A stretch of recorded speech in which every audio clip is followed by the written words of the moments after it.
자, 오늘 2011년도 행시 문제부터 진행을 하겠습니다. 첫 번째 문제부터 같이 봐주시면, 이거 뭐 전형적인 타입의 문제 중에 하나죠. IS, LM, 그리고 이제 뭐 AD, AS 쪽으로 연결하는 문제 중에 하나이고요. 난이도가 높진 않습니다.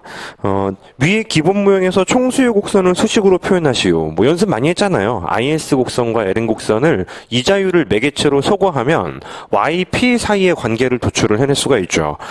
보통 우리가 이제 IS 곡선과 LM 곡선을 엮어서 IS, LM 승수를 도출할 수 있다라고 부르는데, 이게 미지수가 잔뜩 나와 있으면 좀 복잡해요. 근데 실전에선 대부분 이제 줍니다. 함수들을 좀 깔끔하게 정돈될 수 있도록 주기 때문에 잘 대입해서 엮으시기만 하면 되죠. 소비 함수가 있고, 그다음에 이제 투자 함수까지 있기 때문에 정부 제출도 있잖아요. 간단하게 IS 수식을 완성할 수가 있고, LM 곡선 역시 마찬가지로 물가 수준 고려해서 반영하시면은 이자율을 매개체로 소거하면 그만인 것 같습니다. 뭐 어려운 작업은 아니니까요. 뭐 못해 설명할 필요는 없을 것 같고, 뭐 배점이 충분히 넉넉했기 때문에 어떤 식으로 도출이 되는지 과정을 좀 보여주시면 좋을 것 같고요. 총수요 곡선을 이자율을 매개체로 소거하게 되면은 Y는 850 플러스 P분의 500으로 나와요.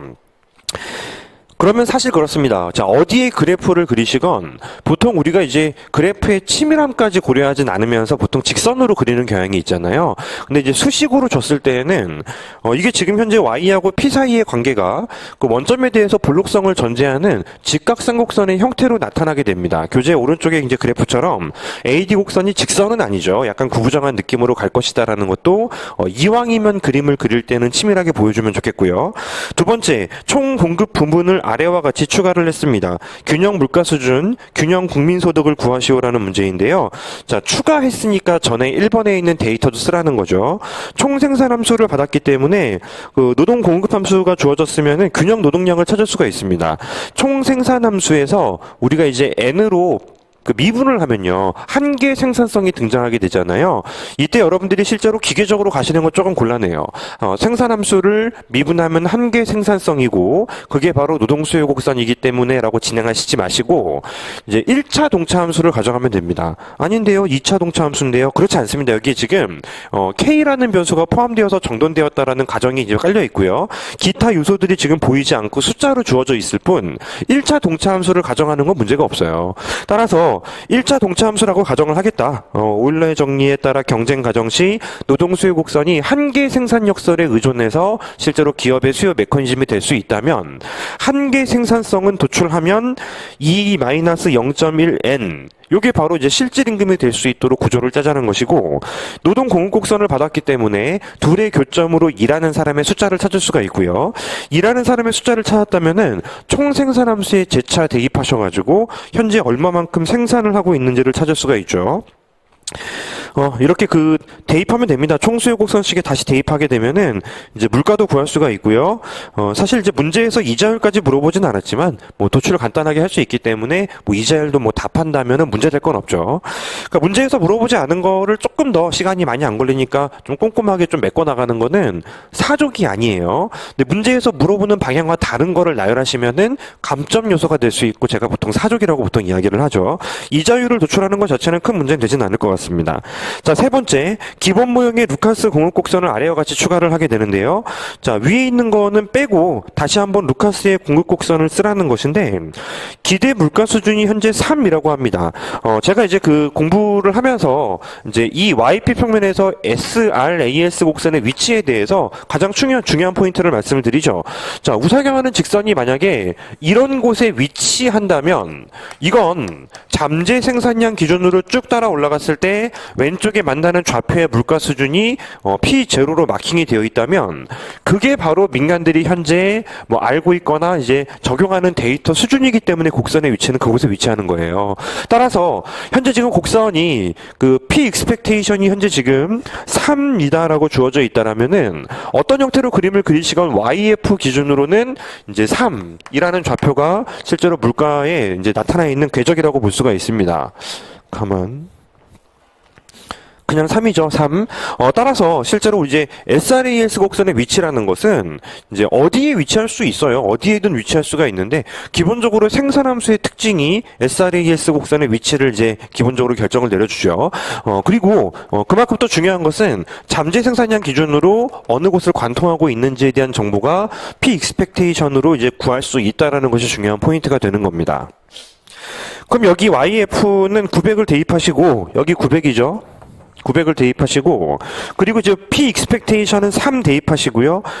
위에 있는 수요함수, 1번의 수요함수하고 이제 교점을 도출을 하는 거죠. 교점을 도출을 해봤더니 P는 4, Y는 975라는 숫자가 나오게 됩니다. P는 4, Y는 이제 975. 비율을 조금 이제 신경 쓰지 않는다면은 여기가 지금 실질적으로 이제 975죠. 975가 AD 곡선이 관통하고 있는 좌표라는 것을 의미하게 되죠. 따라서 지금은 잠재 생산량의 생산 수준을 떠나 있는 상태라고 볼 수가 있습니다. 이왕이면은 뭐 비율을 뭐 제대로 못 맞춘다 하더라도 이왕이면 문제에서 곡선으로 AD 곡선을 줬기 때문에 이왕이면 이렇게 가자는 거예요. 이왕이면 그렇자는 것이고, 장기 균형에서 물가 수준, 기대 물가 수준, 국민소득을 구하시오. 어렵지 않습니다. 잠재 생산량에서 균형이 달성될 것이기 때문에 이제 900을 대입해서 10이라는 물가 수준을 구하는 거는 AD에 대입하시면 되죠. 따라서 이곳이 10이에요. 따라서 단기적으로는 현재 지금 민간이 알고 있는 정보가 실제 데이터하고 왜곡이 발생할 수 있지만, 장기적으로는 이 곡선이 상단으로 올라가면서 이곳을 관통하지 않겠습니까? 그런 모양들을 이제 직관적인 판단, 도출된 수식, 그림으로 보이시면 되는 간단한 문제 중에 하나입니다. 따라서 오히려 수식이 조금 복잡하게 요란하게 설정이 되어 있지만 이런 게 더 쉬워요. 좀 어렵게 출제되는 것들 지금 기출을 풀어보시면서 여러분들이 좀 느끼는 게 좀 있죠. 이제 내가 알고 있는 문제라고 생각하는데도 막상 또 생각을 해보면 좀 난이도가 있는 문제들이 있잖아요.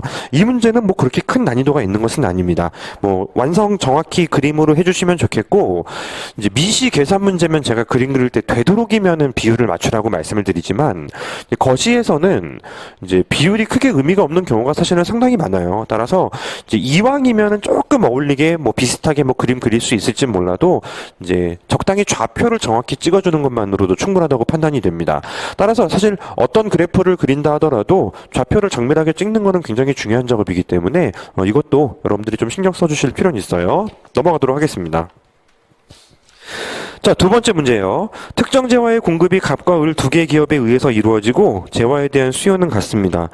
문제를 만약에 처음 이번에 풀어보셨다면 순간적으로는 뭐야 카르텔이니 뭐 내시균형이 뭐 끌어놓은 것 같은데 왜 이렇게 함수를 주지 않고 표로 줬을까라고 당황할 수는 있어도, 조금만 생각해 보시면 생각보다는 어렵지 않게 답을 찾을 수 있는 생각보다는 쉬운 문제라고 볼 수가 있죠.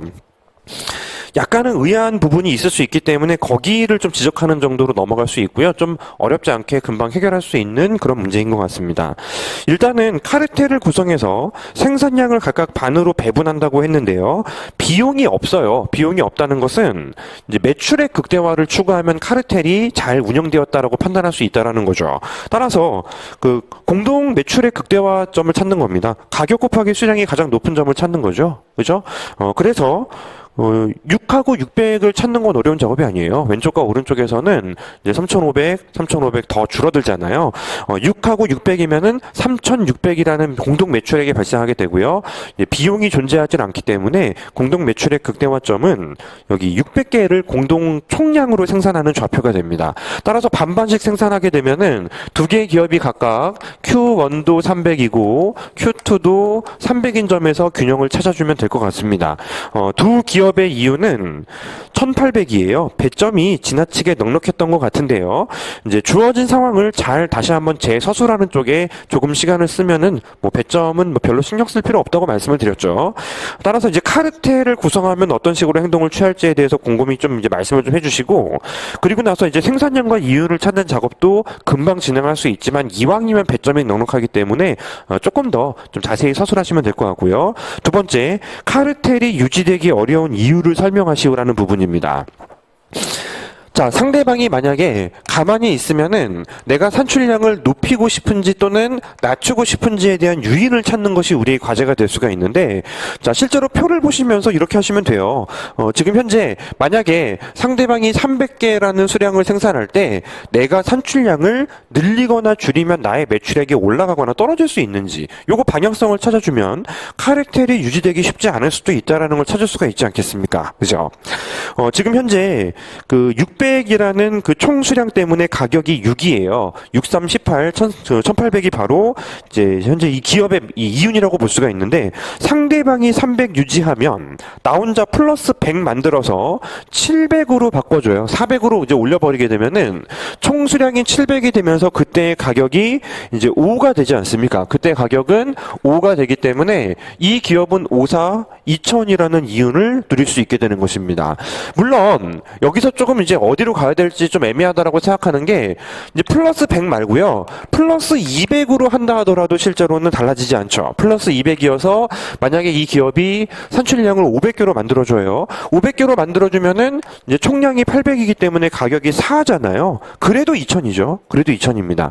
기본적으로 플러스 100을 한다거나 플러스 200을 한다라면은 1800이라는 이윤보다 더 높아질 수 있는 것이기 때문에, 따라서 카르텔은 유지되기가 좀 어렵다라는 이야기를 사실 여러분들이 좀 진행을 할 수 있을 것 같습니다. 근데 표만 보시면 넉넉한 배점을 다 따내지를 못해요. 사실은 제가 이제 카르텔 지속 가능성은 정말 일률적으로 정의를 해드리죠. 보통 유한반복 게임이 있고 무한반복 게임이 있다. 실제로 뭐 일회성 게임은 좀 특수한 케이스이기 때문에 유한반복 게임이 있고 무한반복 게임이 있는데, 유한반복 게임은 마지막에 이탈하고, 그래서 그 전에 이탈하고 역직민합적으로 처음부터 이탈하는 것이 유한반복 게임의 균형입니다. 따라서 카르텔을 약속하고 돌아왔다 하더라도 어차피 처음부터 이탈하는 것이 우월 전략이기 때문에, 그래서 발생하는 게 바로 용의자의 딜레마죠. 그래서 이 전형적으로 계속 암기 부탁드린 키워드들이 이 문제에서도 다 담겨요. 이제 물론 이제 보수표를 이제 오른쪽 설문 2에서 짠 다음에 용의자의 딜레마를 꺼내는 것도 하나의 과정은 되겠지만, 봐요. 1번에 적어도 문제 없습니다. 2번에 적어도 문제 없으면 여러분들이 굉장히 좀 잘못 판단하는 것 중에 하나는, 용의자의 딜레마라는 표현은 한 번만 어디에 정확히 적어야겠다라는 착각을 하게 돼요. 우리가 시험장에서 절대 그런 고민을 할 이유는 없습니다. 1번에도 적고 2번에도 보수표가 또 구해지니까 또 적고, 그게 제일 좋은 전략이에요. 따라서 뭐 내 답안이 무슨 논문 발표하는 것처럼 용어를 핵심적인 부분에 한번 딱 던져주면서 임팩트를 주겠다? 그건 아니잖아요. 자, 1번 문제에서 역직민합적으로 우월 전략을 펼치면은 카르텔이 균형이 깨지는 순간부터 그냥 우월 전략은 깨져버리니까, 우월 전략에 따라서 가장 최적의 이유는 깨져버리는 거 아닙니까? 여기 용의자의 딜레마 한번 언급하시고, 두 번째 표 메꾼 다음에 또 내시균형 찾고 우월 전략, 용의자의 딜레마 또 표시하시고, 그게 제일 좋아요. 자, 무한반복 게임일 때에는 사실은 이제 적절한 보복 조치만 있으면, 그러면은 적당하게 또 카르텔이 쭉 지속이 될 수도 있다라는 거 기억하시죠? 따라서 이런 두 가지 부분들을 모두 언급해야 됩니다. 카르텔이 유지하기 어려운 이유를 설명하라고 했기 때문에 이제 유한반복 게임 쪽을 기준으로 자세히 서술하는 것이 목표가 되어야 하는데, 이제 사족은 아니죠. 다만 무한반복 게임이라면은 이제 카르텔이 지속될 수도 있다라는 표현을 가미할 수는 있다라는 것이죠. 따라서 이런 표현도 괜찮아요. 플러스 100 또는 플러스 200을 만들었을 때 2000으로 오르기 때문에라고 해도 괜찮고, 이거 하나만 적어도 괜찮습니다. 아니, 이윤이 바뀌지 않는데 400에서 500으로 왜 넘어가요? 이런 부분들도 또 경제학적 행동은 아니기 때문에, 따라서 이제 400으로 뭐 실제로 생산출량을 변화시킬 가능성이 있지 않냐, 이런 표현을 쓸 수는 있다라는 거죠. 두 번째, 내시균형을 설명하고, 내시균형에서 갑의 생산량과 이윤을 구하시오.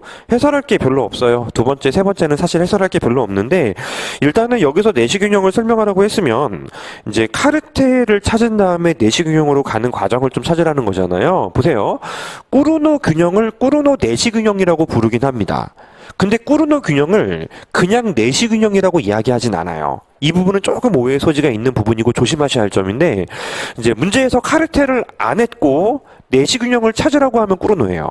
근데 문제에서 카르텔이 전제되어 있고 내시 균형을 찾으라라고 했으면은 그거는 보수표를 메꾼 다음에 이탈 가능성 있는 거 보이라는 문제이지 꾸르노 균형을 찾으라는 것은 아닙니다. 꾸르노 균형은 저기 이제 3번에서 찾으시면 되는 거예요. 위에 있는 생산량이 400일 때 이탈의 유인이 없다라는 측면이 있고요.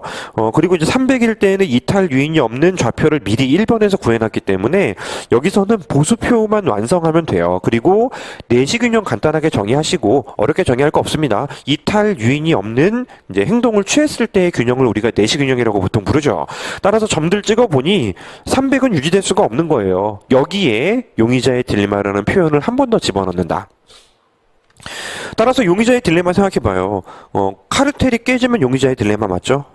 그죠? 카르텔이 깨지면 용의자의 딜레마입니다. 그리고 카르텔이 깨진 상태에서의 이윤을 보이면은 용의자의 딜레마 증명이 되는 거잖아요. 따라서 1번에서도 서술이 가능하고 2번에서도 서술이 가능하다. 그까짓 거 이제 세 줄을 반복해서 적는 게 아니기 때문에 요만큼 적는 거 여러분들 주저하지 마시고 적을 가능성이 있는 모든 구간에 적으세요.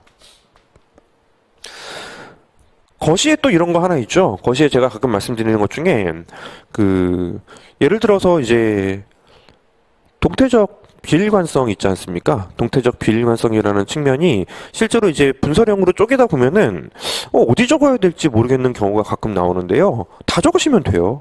그러니까 이 용어를 여기 적어야 되는 거야, 여기 적어야 되는 거야라는 확신이 없으면 무조건 둘 다 적는다. 기본적인 태도가 되어야 합니다.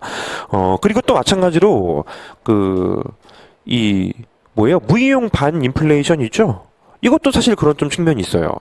실제로는 그냥 곡선 따라 쭉 올라가면은 왠지 고통을 겪지 않기 때문에 고통 없는 디스인플레이션, 무이용 반 인플레이션을 적을 수 있는 것 같은데 그 밑에 가면 또 희생률을 또 가끔 따로 물어봐요. 희생률 0 나오면 또 무비용 나오잖아요. 두 번 적습니다. 위에 한 번 적고 그래프로 증명할 수 있고요. 또 희생률이 0인 건 당연한 결과잖아요. 또 무비용 반 인플레이션이 발생했다라고 두 번 적는 거예요. 따라서 용어상으로 어디 위치시킬지 애매하면 그냥 반복한다라는 태도를 갖자라는 것도 좀 말씀드리고 싶은 내용 중에 하나예요.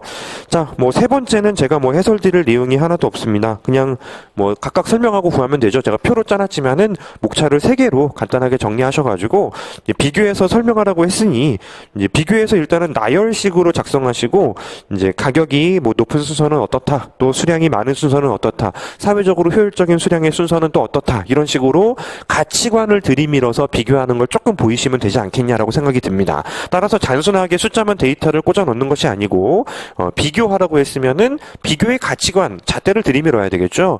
후생, 사회후생 또는 소비량 또는 가격, 이런 식으로 간단하게 나열하는 것까지 서술을 해주시면 될 것 같습니다. 배점이 넉넉하니까요. 그래서 사실 이렇게 길게 해설할 문제도 사실 아니었고요. 이제 세 번째 문제로 넘어가 보도록 하겠습니다. 세 번째 문제. 국경이 경제학에 등장했던 것은 굉장히 오래전부터 있었던 일이에요. 근데 이제 매년 다들 고민을 합니다. 특히 이제 국경을 따로 선택을 안 하시는 분들이 더더욱 고민이 많죠. 어느 선까지 준비를 해야 될지라는 부분인데요.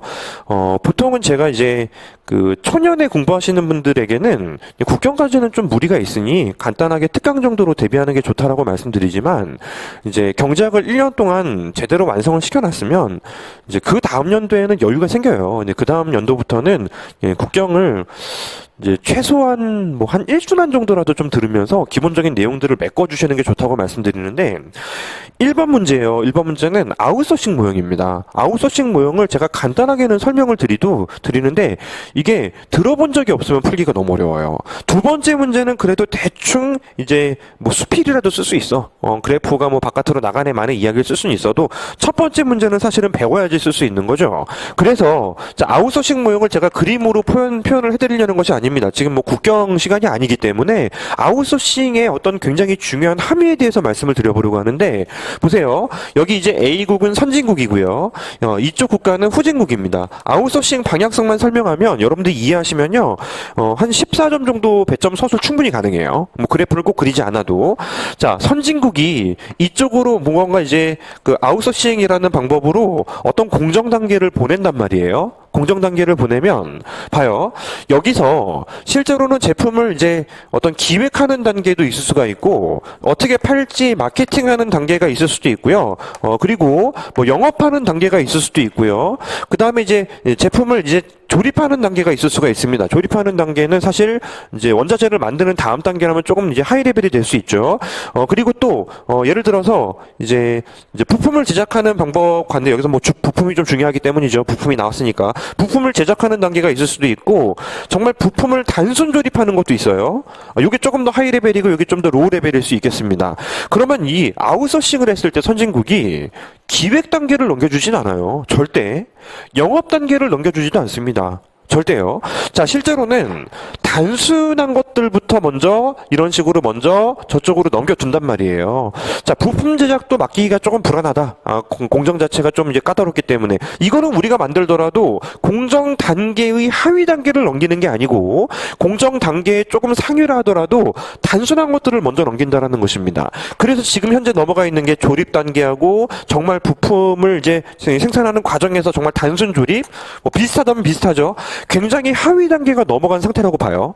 근데 지금 현재 이제 부품 공정 단계를 넘겨주겠다라는 것입니다.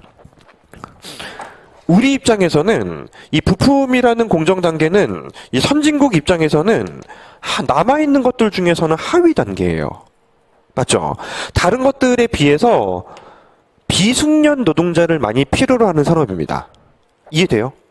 근데 이제 이 부품 공정 단계가 이쪽 그 후진국으로 넘어가 버리게 되면은 얘네들은 기존에 본인들이 하고 있던 단계에 비해서는 상위 단계예요. 따라서 선진국 입장에서는 하위 단계이지만 후진국 입장에서는 상위 단계가 되는 걸 넘겨주는 것이 일반적으로 아웃소싱을 넓힌다라는 의미가 되는 것이에요. 여기까지 이해됐죠? 그죠?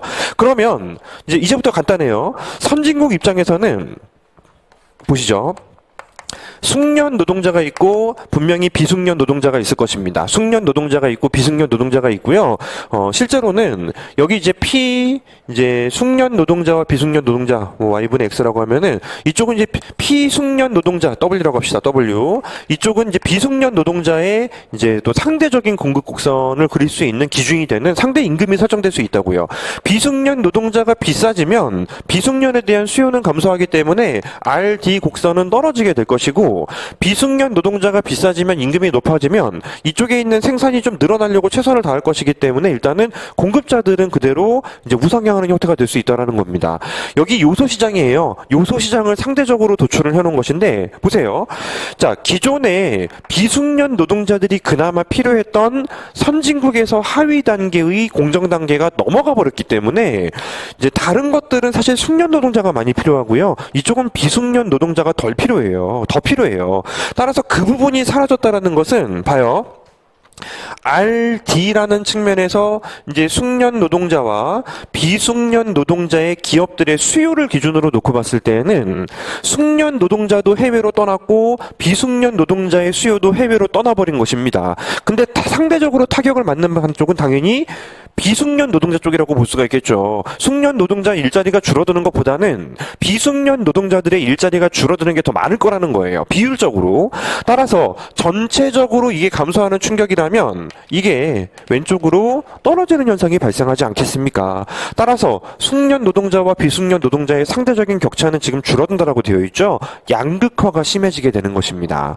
따라서 뭐 어렵게 설명드렸어요. 좀 더 쉽게 갈게요. 우리가 그나마 비숙련 노동자들의 일자리가 다 넘어가고 그나마 남아있었던 부품 생산 단계가 저쪽으로 넘어가 버렸다라는 것이죠. 따라서 숙련 노동자들도 일자리가 줄고 비숙련 노동자들도 일자리가 줄어드는데 비숙련 노동자들이 타격받는 비율이 크다라는 것입니다. 따라서 그들의 임금은 더 많이 떨어지고 숙련 노동자들의 임금이 떨어지더라도 상대적으로 놓고 보면은 양극화가 심해진다. 즉 비숙련 노동자의 타격이 크겠죠. 그죠? 그러면 오른쪽에 이쪽도 보자고요. 후진국 입장에서도 똑같이 한번 그려보자. 숙련 노동자가 있고 비숙련 노동자라고 마킹을 하게 되면은 이쪽도 마찬가지로 이제 숙련, 비숙련이라고 마킹할 수 있잖아요. 여기도 똑같이 RD, RS를 표현을 하면 이건 노동자들 입장이고요. 이건 이제 RS는 결정되어 있는 부분이죠. 어쩌면 수직일 수도 있어요. 이미 숙련 노동자와 비숙련 노동자는 처음부터 결정이 되어서 RS 비즈니스를 수직으로 그려야 되는 것이 타당할지도 몰라요. 근데 그런 포인트가 중요한 건 아니잖아요. 이번에 RD라는 것은 원래 일자리가 없었는데 후진국 입장에서는 일자리가 생겼습니다. 기존에는 비숙련 노동자들이 별로 필요 없는 산업이 굉장히 줄을 이루고 있었는데 이제는 비숙련 노동자, 거꾸로 말했어요. 숙련 노동자들이 별로 필요 없는 쪽이 줄을 이루고 있었는데 이제는 숙련 노동자가 많이 필요한 산업이 저쪽에서 이쪽으로 넘어와 버린 것이에요. 따라서 얘네들은 상대적으로 이제 숙련 노동자하고 비숙련 노동자하고 둘 다 일자리가 늘어나는데요. 둘 다 일자리가 늘어나는데 기존에 비해서는 숙련 노동자들이 필요로 하는 산업이 더 늘어난 것이죠. 따라서 이거 역시 전체적으로 보면은 감소했네요. 얘도 왼쪽으로 갑니다. 무슨 말인지 알겠죠? 따라서 단순화시키면 후진국에선 숙련 노동자가 별로 필요 없어요. 단순 작업만 받아서 지금 제품 생산 공전 단계를 이루고 있기 때문에. 근데 이제 선진국 입장에서는 하위 단계이지만 우리 입장에서는 고급스러운 단계가 넘어온다는 것입니다. 따라서 숙련 노동자가 더 필요해. 그분들의 임금이 오르겠죠. 비숙련 노동자 일자리도 왔어요, 사실은. 하지만 많이 안 올라가. 상대적으로. 따라서 그분들의 임금은 덜 오르게 되겠죠. 따라서 일반적으로 이제 선진국에서 후진국으로 아웃소싱을 한다라는 것은 모든 국가에게 양극화를 심화시킬 수 있는 현상이 될 수 있다라는 것이에요. 문제 다시 읽어보시죠. 컴퓨터 생산 공정 중 일부를 중국에 위탁하여 생산하는 경우 어떤 생산 공정을 위탁 생산하는 것이 바람직합니까? 상대적으로 좀 싸게 만들 수 있는 거를 넘겨주는 게 좋죠. 비숙련 노동자가 실제로 뭐 외국 쪽에서 상대적으로 너무 희소성이 높기 때문에 상대적으로 비쌀 거란 말이에요. 근데 비숙련 노동자보다 숙련 사실 헷갈려 자꾸. 숙련 노동자가 비쌀 거라는 것이고 비숙련 노동자들이 넘쳐나는 그쪽을 중심으로 넘기는 게 낫다라는 것입니다. 따라서 공정 단계에서 이미 넘어간 거 말고라도 이제 하위 단계를 보낼 것이다. 그리고 나서 양극화가 어떻게 됩니까라는 거잖아요. 비숙련 노동 대비 숙련 노동 임금은 양쪽 국가 모두에서 올라요. 무슨 느낌인지 아시겠죠? 중국의 상대 임금만 구하는 게 아니죠. 중국의 위탁 생산한 이후에 각국의 상대 임금을 구하는 것이죠. 따라서 비숙련 노동 임금 대비 숙련 노동은 이제 올라갈 수밖에 없게 되는 것입니다. 예, 문제를 다시 한번 읽어보니까 좀 뒤집어서 그런 게 나올 수도 있었겠네요. 뭐, 사실 그림 자체가 중요한 건 아니다. 그림 자체가 중요한 건 아니고요. 이 메커니즘을 이해하는 게 중요하다는 것입니다.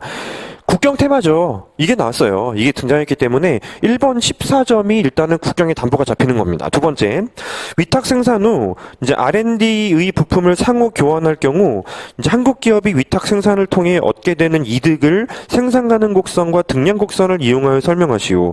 오히려 이쪽은 더 쉬워요. 이쪽은 더 쉬운데 일단은 단기적으로는 물론 되게 어색할 수는 있습니다.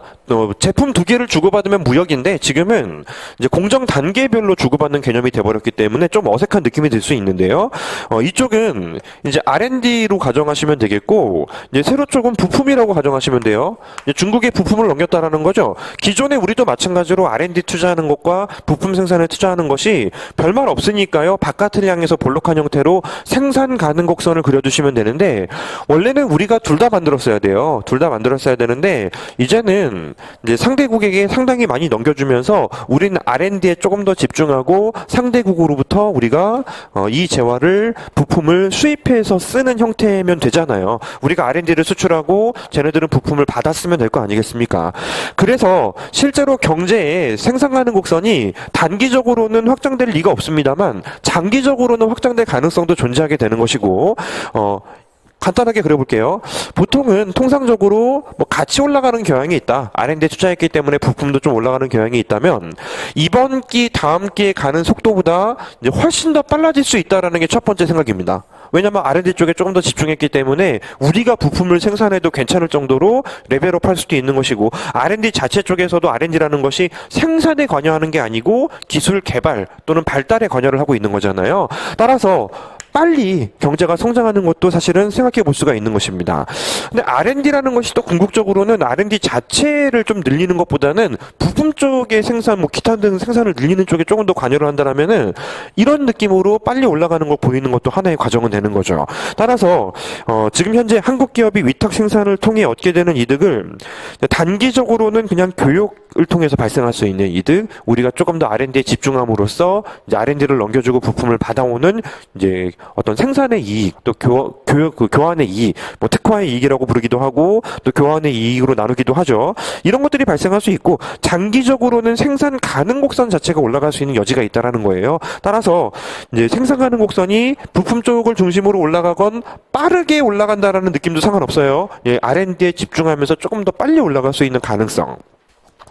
이것만이 아니고요. 등량곡선도 그리라고 했잖아요. 등량곡선도 이제 숙련 노동하고 비숙련 노동 다시 한번 등장시킨 다음에 기술 진보 생각해 보시면 돼요. 안쪽으로 쭉쭉 들어오는 현상이 발생하게 되는데 비숙련 노동 쪽보다는 아마도 숙련 노동을 좀 많이 쓰는 쪽으로 이제 기술 진보가 발생할 가능성이 높잖아요. 이런 정도로 여러분들이 이제 미시경제학에서 배우신 내용들을 담아서 정돈하시면 돼요. 그래서 이 세 번째 문제가 사실은 이 2011년도에는 약간은 쇼크였죠. 1번, 2번이 뭐 조금 잠깐 뭐 이제 헷갈릴 수는 있어요. 조금 이제 쉽지 않은 느낌이다라고 생각될지 몰라도 이제 막상 어려운 문제는 아니었단 말이죠. 근데 이제 3번 문제가 사실은 조금 이제 생각할 여지가 좀 있었던 좀 까다로운 타입의 문제였다고 생각이 됩니다. 요렇게 또 3번 문제까지 한번 점검을 해보셨고요. 이제 국경 테마는 사실 공부를 좀 하셔야 되는데 3-2번은 꼭 국경을 해야지 알 수 있는 건 아니지만 3-1번 아웃소싱 모형은 국경에서 한 번 정도라도 들어봤어야지 알 수 있는 내용이고요. 근데 절대 어려운 내용은 아니에요. 한 번만 좀 이해를 해도 얼마든지 풀어서 쓸 수 있는 내용이다라는 거죠. 따라서 이제 국경에서 좀 난이도가 있는 테마들은 사실 미시경제학을 이제 좀 숙달이 된 상태에서 좀 공부를 하시면 빨리빨리 소화할 수 있고요. 그래도 이제 국경에서 또 난이도가 실제로는 뭐 다 높은 건 아니에요. 어떤 테마들은 정보만 알고 있어도 충분히 내가 대응할 수 있는 타입의 내용들은 이제 알아두셔야 되는 내용들, 이런 것들도 좀 체크를 해주실 필요가 있겠죠.